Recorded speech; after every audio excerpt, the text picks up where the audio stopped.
Welcome back to Ryan and Brian's Bible Bistro. I'm Ryan. And I'm Brian. And this is the Bible Bistro, a podcast all about the Bible, theology, and all things related to the Christian faith.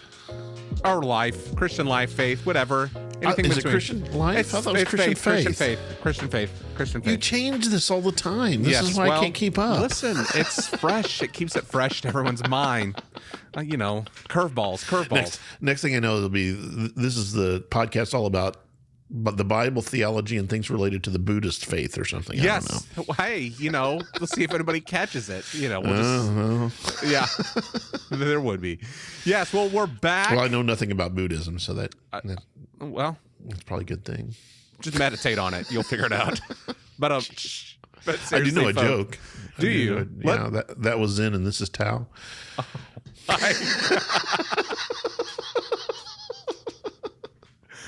That's all I got about Buddhism. Also, I wanted you to know that we were accused of a Tucker Carlson laugh in this last episode. What? I don't know. What does that even mean? I think it was the verboseness of the laugh. I don't even know what a Tucker Carlson laugh. Were you laughing or was it me? I don't know. Probably you, because I don't think laugh. It was me. I think I was the one accused of this. I don't even know what it means. They used to, early in my teaching career, there were students who said I had a series of different kinds of laughs. There was one that was machine gun laugh, they called, and it made me very insecure, made me very self-conscious, I guess would be the word I would look for. But my favorite laugh of yours is the snort laugh. You hear that very rarely. I hear it very rarely, but when I hear it, it's a sweet sound. Yeah, anyway. Because that means you really have taken me off guard. Yes. Well, we're back today, and we're starting a series. For those who love series, we had a series last season. Or was it last? It was last season. We looked at Ephesians, and it took us a while to get through there. But we went through Ephesians. That was well received, and we had a lot of people that went back and listened to this. And we're starting a new series. We've had a couple requests for a new series, right? We've had a couple people saying, "Hey, guys, do a series again." So I think it's simply a way to say, Ryan, talk less and let Brian talk more. That's not true. That's not true. It's all right. I can handle it. We're gonna start this series, and this, who knows how long. We may never finish this series, but it's the book of Daniel. I decided to do something Old Testament. I decided to do the book of Daniel, and so we'll talk about that a little bit today. Yeah. But we will be interrupting that series a little ways, a few times along the way for some one-off, because we want to make everybody happy. That's we want to be all things to all people. What I'm always saying, Ryan, is give the people what they want. That's what you've heard me say that a lot. Right? We are showmen.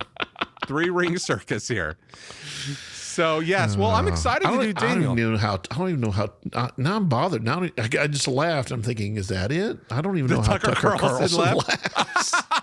Oh, is that it? I don't know. I don't know. I inquired and I didn't get an answer. So I hate to admit it. I don't know if I hate to admit it or not, but I don't really watch Tucker Carlson. This is what I'm saying. I don't know what a Tucker Carlson laugh is either. I'm not a news. Well, he watcher. got fired, right? And he's on X now, which is everybody's on X now. That's Twitter. It's not. The funny thing is, I was listening to the news on the radio, as I do, the other day, and they were like, they didn't even say X. They said the platform formerly known as Twitter. It's like Prince. Exactly. It's just gonna be a symbol. Yeah. Well, what are you gonna say on X? It's weird. It's X, weird. I don't know. You should listen to less radio. Brian and I were talking. Brian sent me some songs recently, and I said, Brian, were great songs. We'll add them in the comment section. I told Brian, I love you. You are an amazing teacher. I'm so glad that you're part of my life, but you have terrible taste in music. It had more to do. It wasn't I was saying, oh, these are great songs. It had more to do with, first of all, I'm always listening for songs that make reference to the book of Revelation. And the first song I sent you makes explicit reference to the book of Revelation. The second one was about the apocalypse. I mean, it was really research that I sent them to you for. I thought we might do an episode on them. Research? And Brian's like, didn't you find this interesting? And my comment was, the music was so terrible, I could not stand to listen to the words. It was not that bad. Anyway, that's what happened. We're real people. Brian sends me terrible music, and I go, but you have some good taste. We've gone to concerts. We have. We've gone to a concert together. Yes. We need to do that again. We need to do that again. So. But all right, let's get to what the people are here for. We want to the series. Daniel. Tell us about Daniel, because this is a book that kind of gets people. It's a little difficult. So here's the thing. Here's the thing about Daniel. So we're going to do kind of introduction to Daniel today, just to talk about some of the issues. I don't know how much we'll get into the text. We'll do a couple of interesting things, I think, today. So stay tuned. see if you can find the interesting nuggets in a sea of garbage. Play along at home and see if you can find the interesting things. So Daniel's interesting because it's really divided into two major parts. The first 6 chapters all are narratives from the life of this person named Daniel. By the way, if I say character named Daniel, I started to say character there. That's just because I talk about these things as narrative.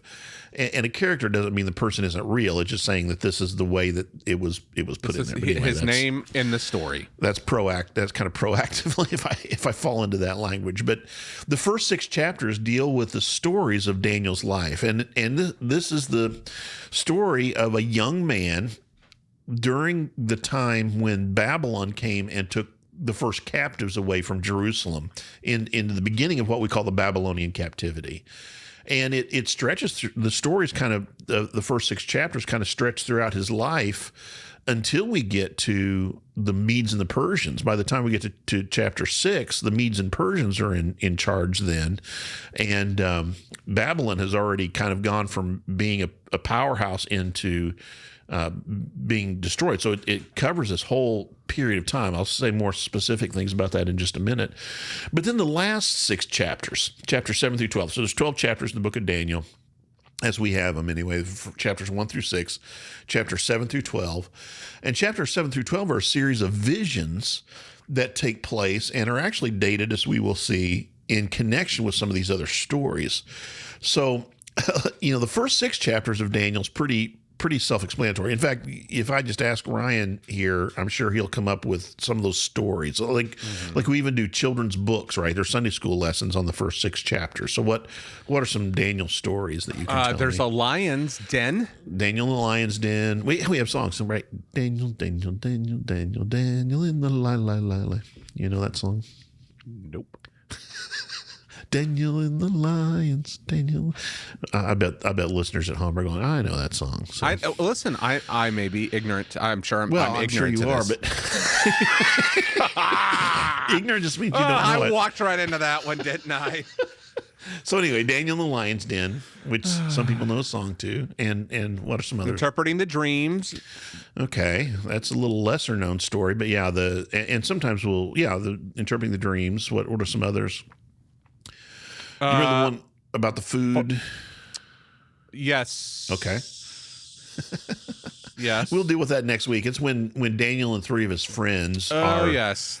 And the king says, eat the food that I put in front of you. And instead they say, oh, no, we're going to eat, vegetables and drink water. And Daniel fast. They become healthier and start a fast food or start a dieting craze. Yeah. And then the other one that's pretty well known, doesn't involve Daniel directly, but his friends that we call Shadrach, Meshach, and Abednego.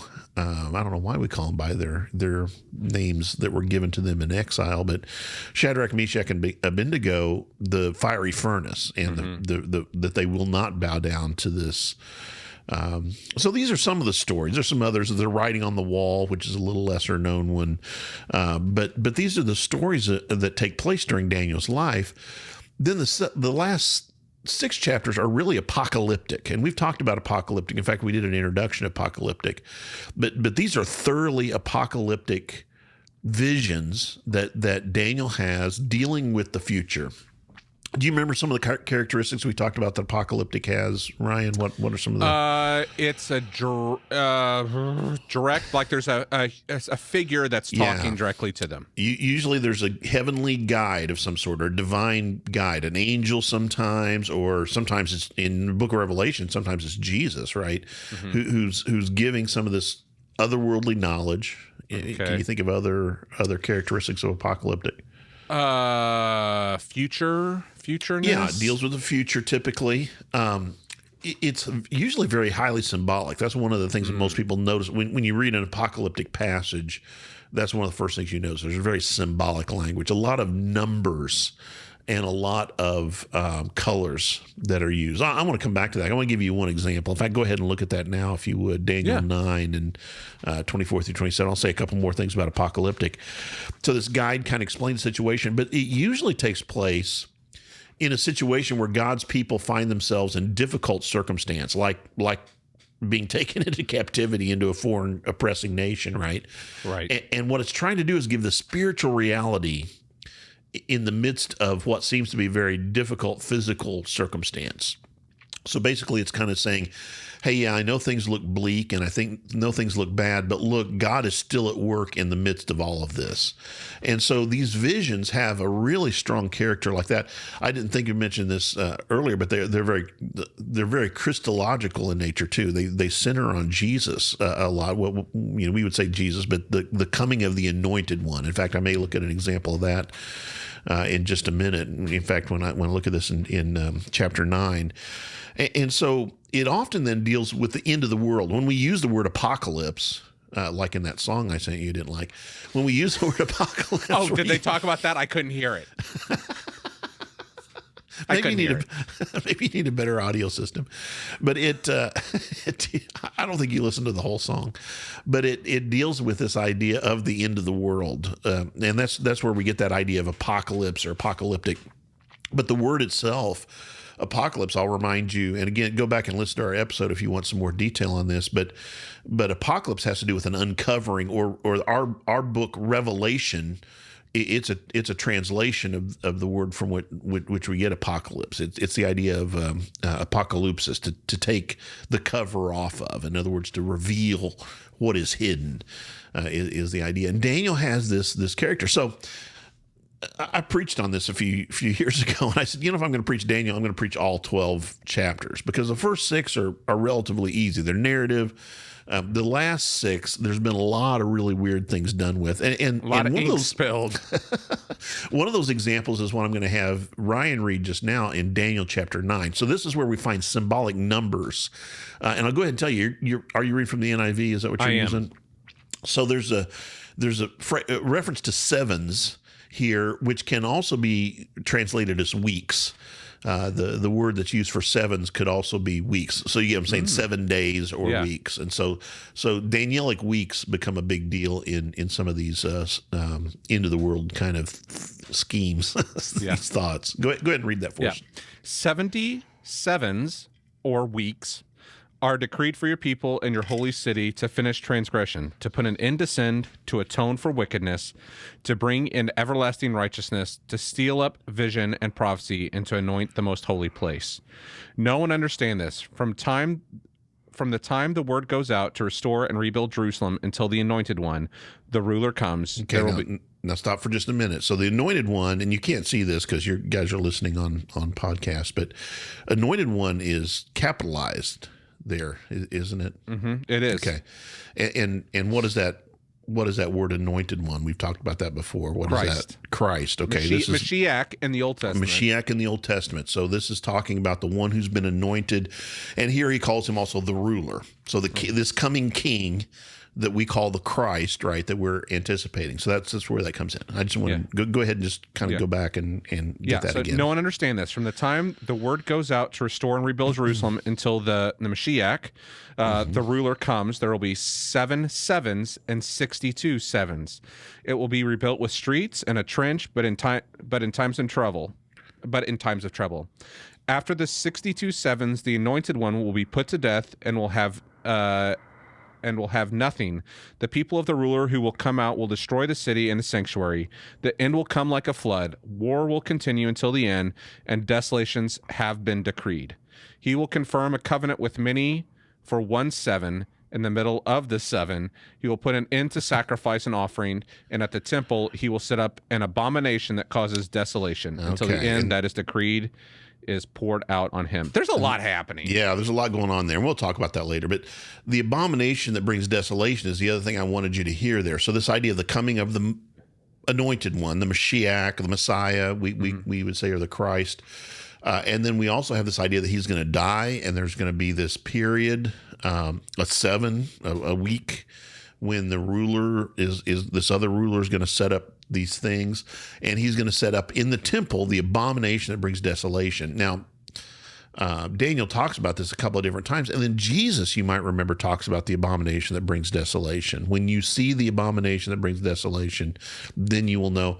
And so this idea is picked up in later times and used as well. Now, here's why I'm mentioning all of this, is because there's one way to look at the book of Daniel, which is not the way we're going to look at it, but there's one way to look at the book of Daniel that takes these weeks and these numbers that you heard. Numbers are used very symbolically, not only here, but in other places as well. And these are, there's people who try to put these into making them years. And essentially explaining it's going to be this many years until the coming of Jesus, and then there's these things that are going to happen after this, and they try to take this, what Jesus says, and what we call the little apocalypse, which we talked about before, Luke 24, or I'm sorry, it's Luke 21, isn't it?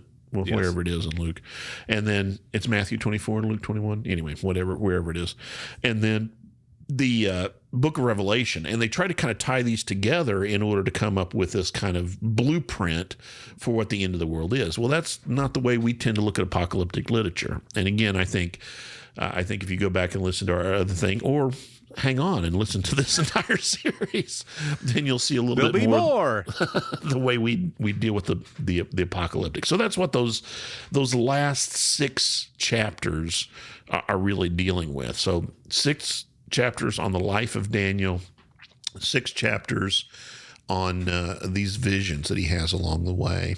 Now, one of the more difficult things with Daniel is it's not too difficult, but one of the things we have to talk about is how do we date this book?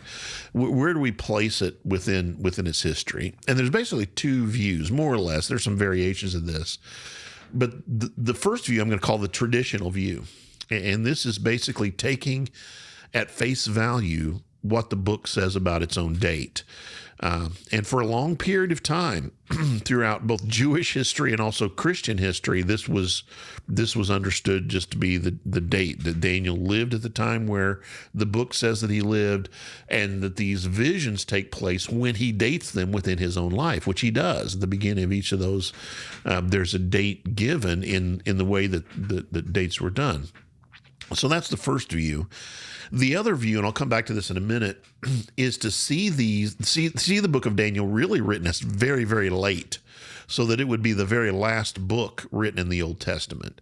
And in fact, after what we would normally consider the closing of the Old Testament canon, or the end of the writings of the New Testament, there are those who would say that it was written more like 250 BC.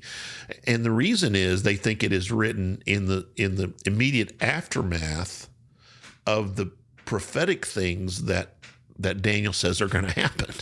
Okay. So the other view is that Daniel didn't write these with a future vision. It was It happened, and then Daniel was like looking back, like, oh yeah, this is whoever authored the book may have made this character Daniel and put it back in a time, but was really writing about the events that had just taken place. Gotcha. And trying to understand the things in the Maccabees. And we've talked about the Maccabees before, but this period of time where you have these battles between the forces of righteousness and the forces of evil in their mind. The abomination that brings desolation, for example, is a part of this. And so the reason, well, I'll come back to that in a minute. Let's talk about the traditional dating of the book as well. I mentioned that Daniel seems to have been a young man, and so I'm gonna guess, and this is other commentators I've read have taken this. Let's say he's about 15 at the beginning of the book.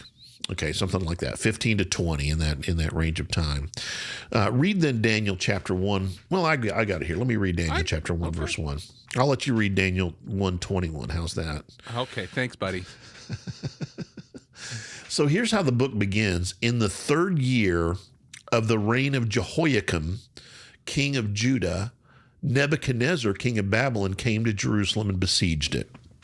Now, this is the way that dates were done. And you know, if you've read the book of First Kings or First Chronicles or whatever, you've seen this, that dates are often given, they call them reignal dates. They basically fit with the reigns of the various kings. Mm-hmm. So here he says, in the 3rd year of the reign of King Jehoiakim, which takes us to right around 605 BC.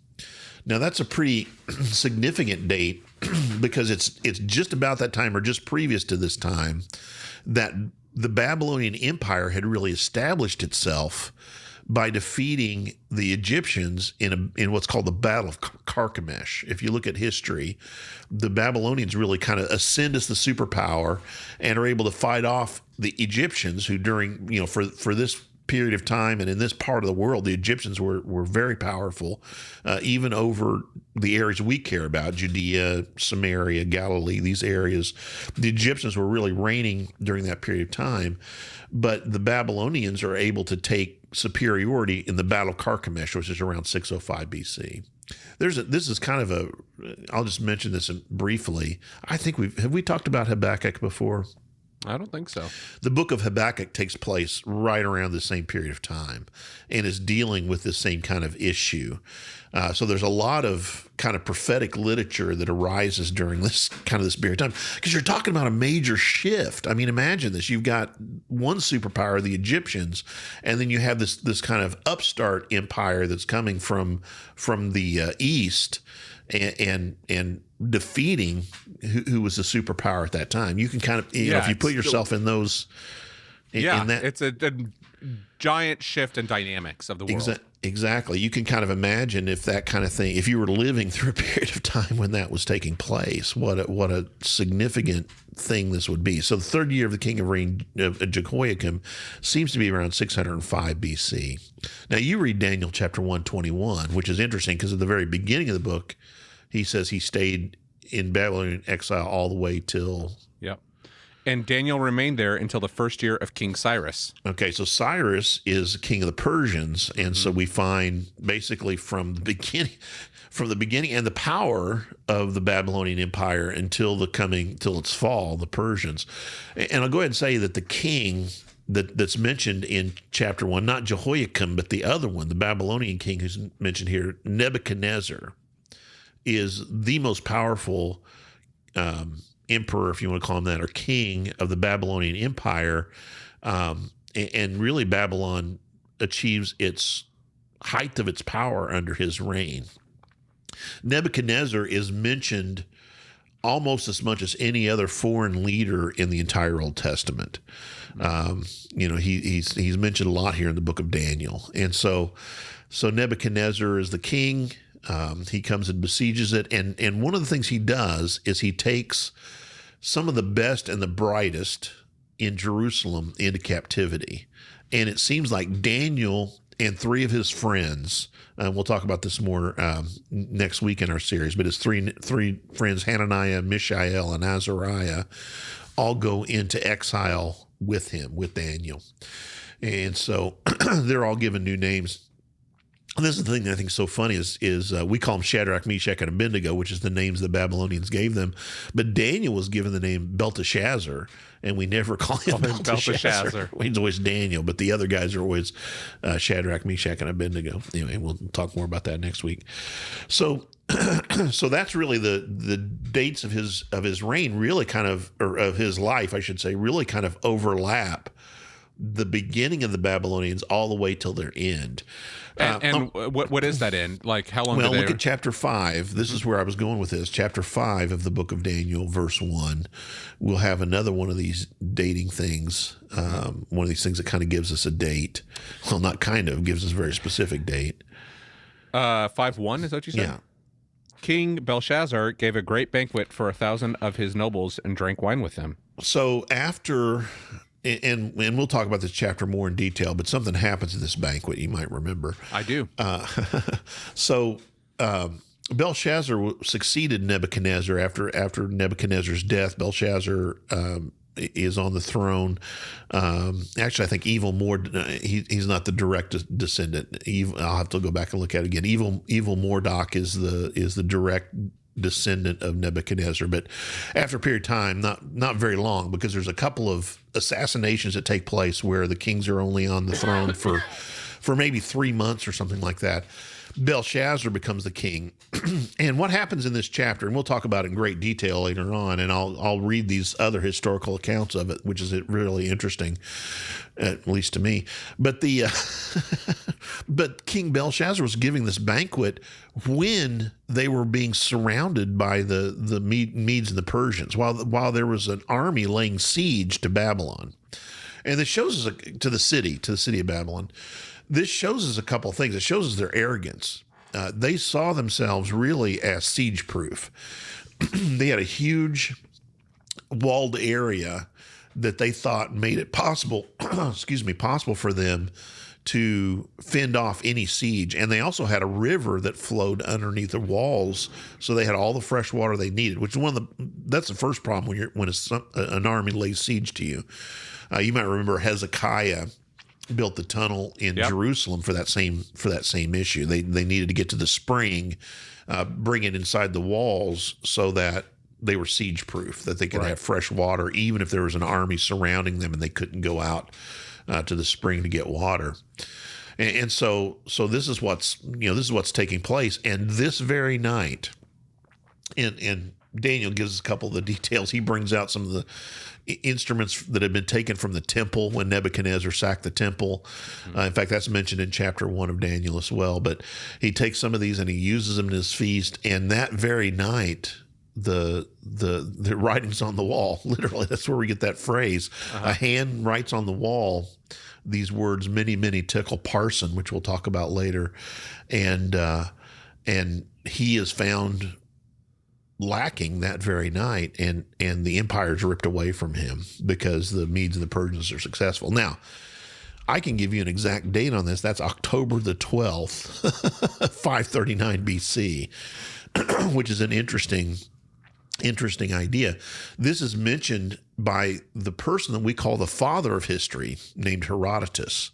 This event is mentioned by him, and it's also mentioned by someone who takes up the history where his history leaves off, named Xenophon, and Xenophon mentions it as well. Now, Xenophon's probably quoting, at least partially dependent on Herodotus, but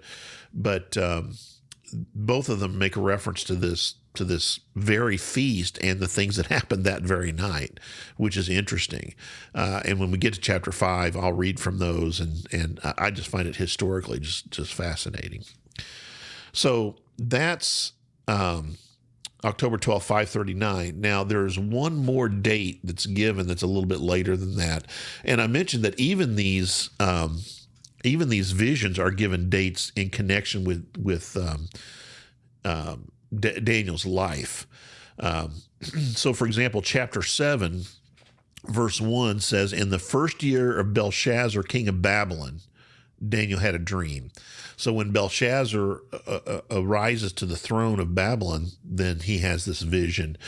Chapter 8, verse 1, "In the third year of King Belshazzar, Daniel has a vision." So he's able to date these visions, again, in connection with who's on the throne at the time, or who's king at the time.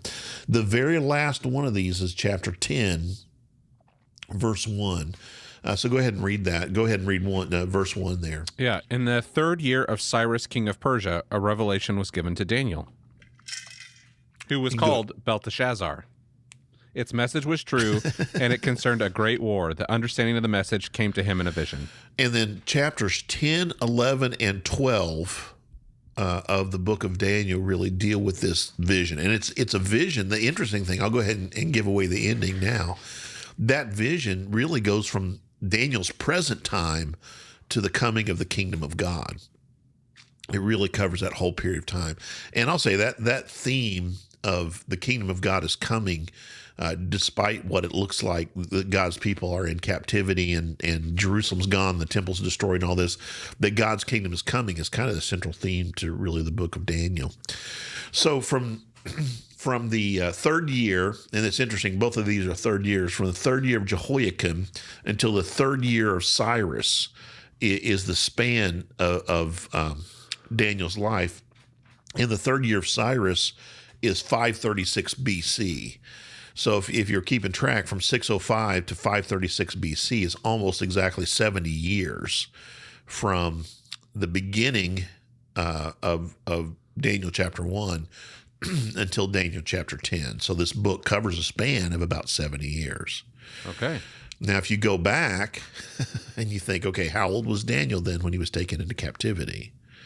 You know, if he was 15, if he was 20, you know, he'd be somewhere between 85 to 90 years old by the time that these final visions take place. Gotcha. And even Daniel in Lion's Den, we'll talk about that a little bit more because it's dated according to the reign of one of the kings as well. So he seems to have lived really a life that covers this whole span of time, and really, as I mentioned, again, goes from Babylon taking God's people into the Israelites into captivity, up through the Medes and the Persians, and really Ezra chapter 1, them being allowed to return from exile, the 70 years that Jeremiah had prophesied, for example, in this period of time that they'd be in exile. So, leave any questions or comments on that? That's the traditional view. So that's the traditional view. So we're using intertextual kind of stuff, knowing from outside historians that, based upon what the text says, these are the dates that we should go by. But that's the traditional view of the book. Yeah, and Jehoiakim, we can even look at the end of 2 Kings, and you find Jehoiakim being talked about in the last few chapters there, which a lot of that dating takes place from, we can pretty accurately date the founding of the temple in Solomon's day, and we can count backwards from there. But yeah, Herodotus and Xenophon also give us these kind of corroborating dates as well. Now, the other view is post-Maccabean, that Daniel was really not written until 250 BC. And so after a lot of the events that he supposedly prophesies, and I'll say that initially this became an issue when we get into the modern age, and there are people who don't believe in predictive prophecy. So for the majority of the history, both of the church, with one exception, there is a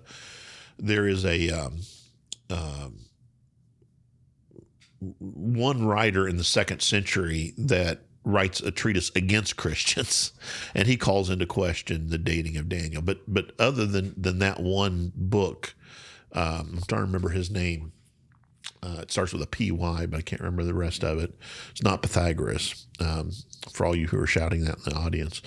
But anyway, he wrote against Christians and suggested that Daniel was written later. But until the modern period, then pretty much the traditional view was held by everybody except for him.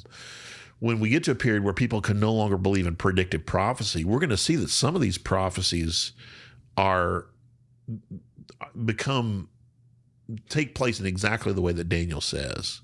And for some people that just becomes too much. They can't handle that. Right. Yeah. There's certain presuppositions that don't allow them to, which we've talked about before, right? This idea of the secular, the coming into a place where we can no longer believe in the supernatural. There are also then some linguistic issues that go along with it, because there's parts of the book of Daniel that are written in Aramaic, and we'll talk a little bit about that a little bit later, than kind of a Hebrew dialect.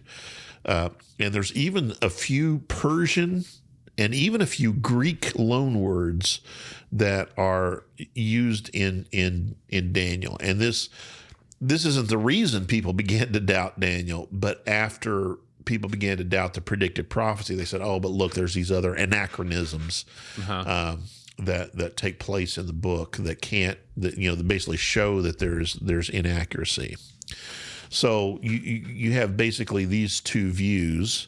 One of them is the traditional view, and the other is basically saying, well, because I can't believe in predictive prophecy, then I have to think this is someone writing after the Maccabean period, talking about the events that had just recently taken place, 250 BC or so. So is that part clear so far? Yeah, we get the two views here. Now, the interesting thing with that, though, is the Dead Sea Scrolls. So the Dead Sea Scrolls are super interesting for a number of different reasons. They really kind of changed a lot for how we think about things, didn't they? They absolutely did, and I know I've said a lot about that before.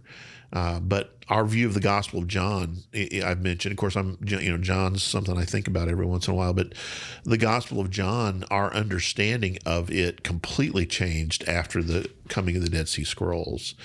It was seen as, and again, I've covered this ground before, but just briefly, it was seen as primarily a Greek thought laying behind the Gospel of John. But then in these clearly Jewish writings before the time of Jesus, there was this idea of a dualism, light and darkness, this kind of thing.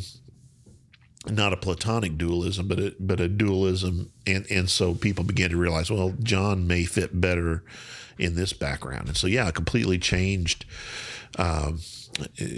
John E.T. Robinson wrote just a few years after the Dead Sea Scrolls, and probably because of them, and particularly because of the scroll of the wars of the sons of light and sons of light and sons of darkness, wrote what's called a new look on the fourth gospel, which basically says that he's much closer to the things that are being purported than we've previously thought. Anyway, that's kind of an aside. Just don't pay attention to that. Was that an interesting nugget that they had to find? No, I don't know about that. That one's probably interesting only to me. But here is the interesting nugget. Are you ready? I'm ready. Everybody get your pens out and this kind of thing. The Dead Sea Scrolls were discovered in near the Dead Sea in an area we now call Qumran, because we found there's a community of people who lived there out in the desert. They were kind of an apocalyptic community. They separated themselves from mainstream society. They took the Old Testament laws very seriously, and in particular interpretation of the Old Testament laws very seriously. They lived in a communal lifestyle and basically saw themselves as the only pure and only true keepers of these things. So the Dead Sea Scrolls were discovered in 1949, 1950, right around that period of time. And they are basically when the Roman conquest came through in 70 AD, they sealed up a lot of these things, and they had been preserved in jars in caves ever since. And so they were the earliest manuscripts that we had ever had of almost every book of the Old Testament. Now, here's what's interesting for our purposes. They are written, some of them, the earliest ones are written around 200 BC, okay?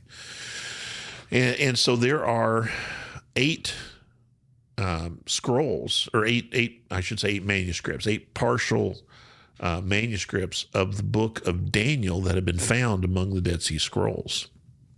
And none of these are complete. You realize they're kind of fragmentary and this kind of thing.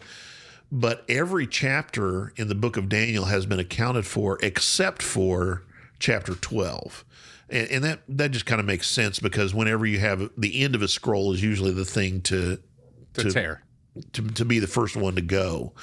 But, it'd be one thing if it was the first 6 chapters of Daniel, because I didn't mention this view, but one view of this is that, well, the first 6 chapters may have been historical, but then there's a post-Maccabean person who put these quote-unquote visions in Daniel's mouth after that. And so that's one particular view. But what's really interesting is not just the first 6 chapters, but we have every chapter other than chapter 12 that are represented in these texts.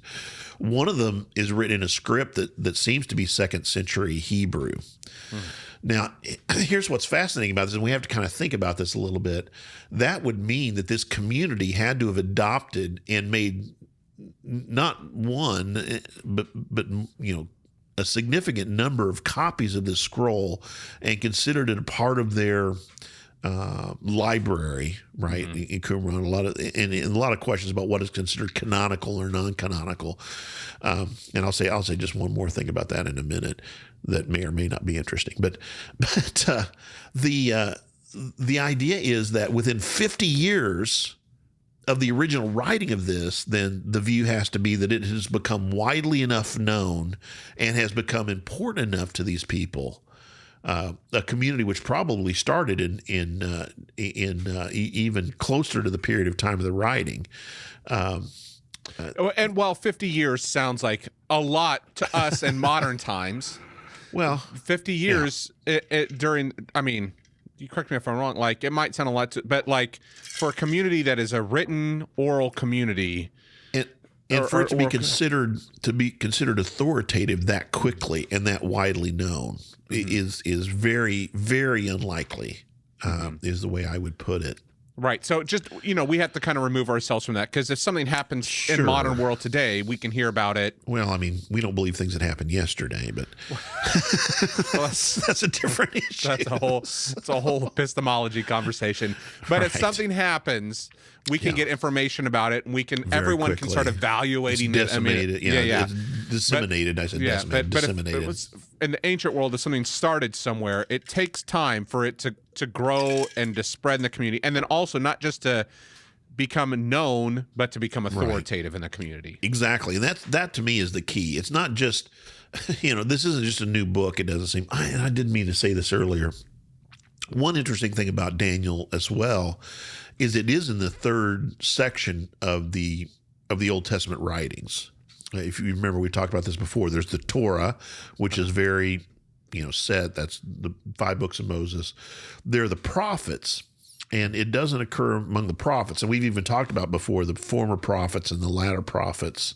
The former prophets include things like Samuel and Kings and Chronicles.